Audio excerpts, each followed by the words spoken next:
রয়েছে। বিশ্বনবী সাল্লাল্লাহু আলাইহি সাল্লাম বলছেন, ইযা কানা ইয়াউমুল ফিতর, যখন ইয়াউমুল ফিতর বা ঈদুল ফিতর চলে আসে, ওয়াকাফাতিল মালাইকাতু আলা আবওয়াবিত তুরুক, তখন ফেরেশতারা রাস্তার মোড়ে মোড়ে দাঁড়িয়ে যান।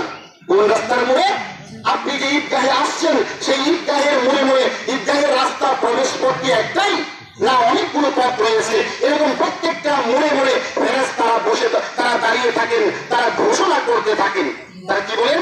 আল্লাহ নবী বলেন ফানাদাও, তারা বলতে থাকেন উযু ইয়া মাশারাল মুসলিমিন, হে মুসলিম সম্প্রদায়, তোমরা চলে আসো, আল্লাহর দিকে ধাবিত হও, ঈদের সালাতের দিকে ধাবিত হও, আল্লাহর বিধানের দিকে তোমরা ধাবিত হও।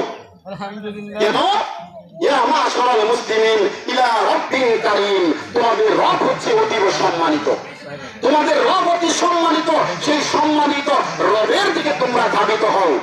তারপর কেন তোমরা ধাবিত হবে?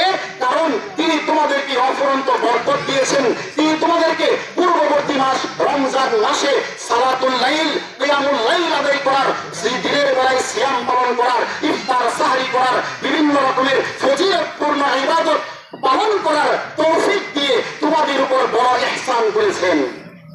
আপনাকে আমাকে যদি আল্লাহ রহম না করতেন, তৌফিক না দিতেন, আমরা কি রমজানে ইবাদত করতে পারতাম? আমরা ইবাদত করতে পারতাম না। এটা মহান রবের অনেক বড় নিয়ামত। এজন্য আল্লাহ নবী সাল্লাল্লাহু আলাইহি ওয়াসাল্লাম বলছেন যে তোমরা সেই মহান রবের দিকে ধাবিত হও, যে রব তোমাদেরকে রমজান মাসে ইবাদত করার তৌফিক দান করেছেন। তারপরে আল্লাহ নবী সাল্লাল্লাহু আলাইহি ওয়াসাল্লাম তিনি বলছেন, আজকের দিনে তোমাদেরকে আল্লাহ রাব্বুল আলামিন তিনি পুরস্কার ঘোষণা করছেন।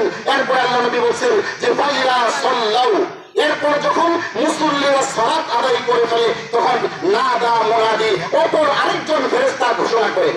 প্রথম তো রাস্তায় মোড়ে মোড়ে ফেরেশতা ঘোষণা করছে তোমরা আসো আল্লাহর দিকে। এবার যখন সালাত শেষ হয়ে যায়, তখন অপর আরেকজন ফেরেশতা তিনি ঘোষণা করতে থাকেন, আলা, শুনে রাখো, হে মুসলিমগণ তোমরা শুনে রাখো, আলা কদ গফারা লাকুম, আল্লাহ রাব্বুল আলামিন তোমাদেরকে ক্ষমা করে দিয়েছেন, অতএব ফারজিউ রাশিদিনা ইলা রিহালিকুম, আজকে তোমরা সেই মহান রবের ক্ষমা নিয়ে তোমাদের বাড়িতে হেদায়েত প্রাপ্ত হয়ে তোমরা বাড়িতে ফিরে যাও। সুবহানাল্লাহি ওয়া বিহামদিহি।